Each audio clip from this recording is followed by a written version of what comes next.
అప్పుల బాధలు వెంటాడుతున్నాయా? అయితే 6 జేవిఆర్ వారి జాతిరత్నాలు ధరించండి.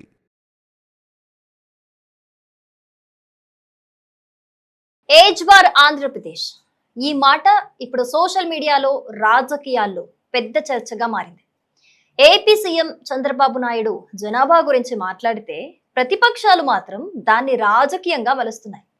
కానీ అసలు చంద్రబాబు చెప్పింది ఏంటి? నిజంగా ఆలోచించాల్సిన విషయమైనా ఇది?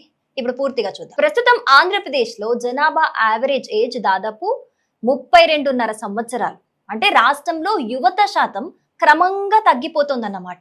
ఇక మరోవైపు ఇండియా యావరేజ్ సుమారు 28.5 సంవత్సరాలు. దేశంతో పోలిస్తే ఏపీ వేగంగా ఏజింగ్ స్టేట్ గా రోజు రోజుకి మారుతున్నట్లుగా మనకు తెలుస్తోంది. అయితే ఇదే ఇప్పుడు ప్రభుత్వాన్ని టెన్షన్ పెడుతున్న ఒక కారణంగా తెలుస్తోంది. ఇంకా ముఖ్యంగా ఏపీలో జననాల రేటు అంటే ఫర్టిలిటీ రేట్ అనేది 1.5 వరకు పడిపోయింది. సాధారణంగా ఒక దేశం లేదా రాష్ట్రం జనాభా స్థిరంగా ఉండాలంటే మాత్రం ఆ రేటు కనీసం 2.1గా ఉండాలి. అంటే ప్రతి కుటుంబంలో కనీసం 2 పిల్లలైనా ఉండాలి.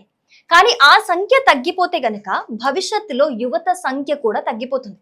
వృద్ధుల సంఖ్య అనేది భారీగా పెరుగుతుంది. దాంతో పనిచేసే వాళ్ళు తగ్గిపోతారు, ఆధారపడే వాళ్ళు పెరుగుతారు. ఇదే విషయాన్ని సీఎం చంద్రబాబు ముందుగానే హెచ్చరిస్తున్నారు.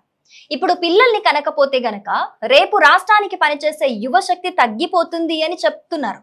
ఇది రాజకీయంగా డైలాగ్ కాదు, ప్రపంచ వ్యాప్తంగా కూడా చాలా దేశాలు ఎదుర్కొంటున్న ఒక ప్రధాన సమస్యగా మనం చెప్పుకోవచ్చు. దీనికి పర్ఫెక్ట్ ఎగ్జాంపుల్స్ ఒకసారి చూద్దాం. దానికి పర్ఫెక్ట్ ఎగ్జాంపుల్స్ జపాన్ మరియు సౌత్ కొరియా. జపాన్ లో ప్రస్తుతం జనాభా కంటే వృద్ధులే ఎక్కువగా ఉన్నట్లుగా మనకు తెలుస్తుంది. అయితే యువత పెళ్లిళ్ళు చేసుకోవడం అయితే తగ్గించారు, పిల్లలు కనటం మరింత తగ్గించేశారు. సో దాని ఫలితంగానే చాలా గ్రామాలు అక్కడ ఖాళీ అవుతున్నాయి. పనిచేసే ఉద్యోగులైతే దొరకటం లేదు. ఫ్యాక్టరీలు, కంపెనీలు మనుషుల కోసం వెతకాల్సిన పరిస్థితి అక్కడ వచ్చింది. సో వృద్ధుల సంరక్షణ ప్రభుత్వానికైతే భారంగా మారిపోయింది. అలాగే సౌత్ కొరియా పరిస్థితి కూడా ఇంకా దారుణంగా ఉంది. ప్రపంచంలోనే అత్యల్ప జననాల రేటు ఉన్న దేశాల్లో ఒకటిగా మారింది. అంటే అక్కడ ప్రభుత్వం కోట్ల రూపాయల ప్రోత్సాహకాలు ఇస్తోంది. పిల్లలు కంటే డబ్బులు, ఫ్రీ ఎడ్యుకేషన్, హౌస్ బెనిఫిట్స్ ఇలా ఎన్నో స్కీమ్స్ ని పెడుతోంది. అయినా యువత అయితే అక్కడ ముందుకు రావటం లేదు. ఇప్పుడు అదే పరిస్థితి భవిష్యత్తులో ఏపీకి కూడా రాకూడదని చంద్రబాబు ముందుగానే హెచ్చరిస్తున్నారు. అందుకే పిల్లల్ని కనండి, ప్రభుత్వం ప్రోత్సాహకాలు ఇస్తోంది అని చెబుతూనే ఉన్నారు. ఇది కేవలం కుటుంబాల గురించి కాదు, భవిష్యత్తు ఆర్థిక వ్యవస్థ గురించి కూడా ఆయన ముందుగానే ఆలోచించి విశ్లేషించి మరి చెబుతున్నారు. ఎందుకంటే ఒక రాష్ట్ర అభివృద్ధి అంటే కేవలం రోడ్లు, భవనాలు మాత్రమే కాదు, పనిచేసే యువత ఉండాలి, ట్యాక్స్ కట్టే జనాభా ఉండాలి, ఇండస్ట్రీలో పనిచేసే మానవ వనరులు ఉండాలి. అప్పుడు మాత్రమే ఎకానమీ స్ట్రాంగ్ గా ఉంటుంది. ఇక ఇక్కడే అస్సలైన రాజకీయాలు మొదలవుతూ ఉన్నాయి. ప్రతిపక్షాలు మాత్రం ఈ వ్యాఖ్యలను వేరే దారిలోకి మళ్లిస్తూ ఉన్నారు. అసలు చంద్రబాబు ఆ పని చేయట్లేదు, ఇప్పుడు జనాలకు మాత్రం చెప్తూ ఉన్నారు అంటూ కొన్ని ట్రోల్స్ చేస్తూ ఉన్నారు ప్రతిపక్షాలు. కానీ ఒక ముఖ్యమైన విషయం అందరూ గుర్తుంచుకోవాలి. అదేంటంటే ఇది వ్యక్తిగత జీవితాలు నిర్ణయాలు కాదు, అంటే వ్యక్తిగత జీవితం గురించి కాదు, రాష్ట్ర భవిష్యత్తు గురించి ప్రభుత్వాలు చెప్పే హెచ్చరికలు వేరు. ఈ రోజు ప్రపంచంలో ఎన్నో దేశాలు జనాభా తగ్గుదలతో బాధపడుతూనే ఉన్నాయి. అయితే చాలా ప్రభుత్వాలు ప్రజలను పిల్లల్ని కనమని ప్రోత్సహిస్తున్నాయి. అంటే ఇది ఒక ఏపీ సమస్య మాత్రమే కాదు, ఇది ఒక గ్లోబల్ ఇష్యూగా మనకు అర్థమవుతుంది. అందుకే చంద్రబాబు మాట్లాడిన విషయాన్ని రాజకీయ కోణంలో కాకుండా భవిష్యత్తు కోణంలో కూడా చూడాల్సిన అవసరం మనందరికీ కూడా ఉంది. ఎందుకంటే జనాభా తగ్గిపోవటం అనేది ఒక్క రోజులో కనిపించే సమస్య కాదు. 20 నుంచి 30 ఏళ్ల తర్వాత దాని ప్రభావం చాలా భారీగా ఉంటుంది.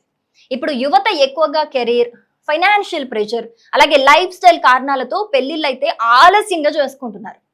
పిల్లల్ని కూడా ఒకరితో ఒకరు అంటే ఆలస్యంగా పెళ్లిళ్ళు చేసుకున్నా మేము ఇప్పుడే పిల్లల్ని కనాలనుకోవట్లేదు, మాకంటూ టైం కావాలి అని చెప్పి పిల్లల్ని కూడా ఆలస్యంగా కంటున్నారు. సో ఇది వ్యక్తిగత నిర్ణయమే అయినా కూడా సమాజంపై, ఆర్థిక వ్యవస్థపై దాని ప్రభావం తప్పకుండా ఉంటుంది. కాబట్టి ఇక్కడ అసలు ప్రశ్న ఏంటంటే చంద్రబాబు చెప్పింది తప్ప కాదు. రిపీట్. సో ఇక్కడ అసలు ప్రశ్న ఏంటంటే చంద్రబాబు చెప్పింది తప్ప కాదు, ఏపీ భవిష్యత్తులో యువత గనక తగ్గిపోతే ఏమవుతుంది అనేది అసలు చర్చ కావాలి. ఎందుకంటే ఒక రాష్ట్ర భవిష్యత్తు కేవలం రాజకీయాలతో కాదు, తరువాతి తరాలతో నిర్ణయించబడుతుంది.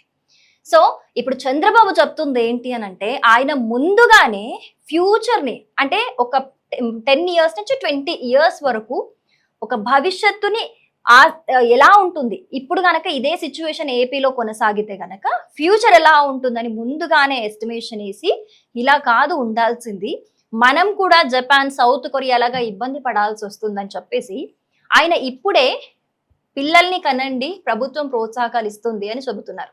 మరి ఎలాంటి ప్రోత్సాహకాలు ఇస్తుంది? ఇప్పటికీ ఒక ఇద్దరు కన్న వాళ్ళు ఓకే, ఇద్దరు పిల్లలు ఉన్న వాళ్ళతో పాటు మూడో బేబీని కంటే గనక 30,000, 4గో బేబీని కంటే 40,000 ఇస్తుంది ప్రభుత్వం అని చెబుతోంది.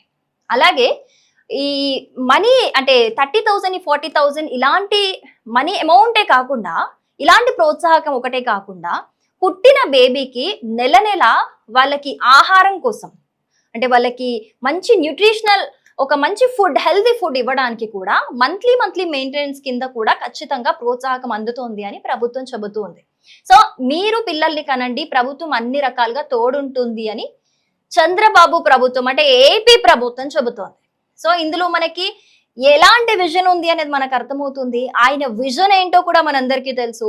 హైదరాబాద్ లో అంతకు ముందు అంటే ఉమ్మడి రాష్ట్రం ఉన్నప్పుడు హైదరాబాద్ ని స్టార్టింగ్ డెవలప్మెంట్ పాయింట్ గా తీర్చిదిద్దింది ఆయనే. ఆయన ఎప్పుడో కూడా ఫ్యూచర్ ని ఎస్టిమేట్ వేసిన తర్వాతే మనం ఎలాంటి డెవలప్మెంట్ చేస్తారు, ఎలాంటి డెవలప్మెంట్ కి నాంది పలికారు అనేది మనం చూసాం. సో ఆయన అప్పుడే ఒక ఫ్యూచర్ ఊహించుకున్నారు. ఒక ఫ్యూచర్ ఊహించుకొని అన్ని ఇన్వెస్టర్స్ ని తీసుకురావడం కావచ్చు, ఇప్పుడు హైటెక్ సిటీలో ట్విన్ టవర్స్ కావచ్చు, అవన్నీ కూడా సైబర్ టవర్స్ కదా, రిపీట్.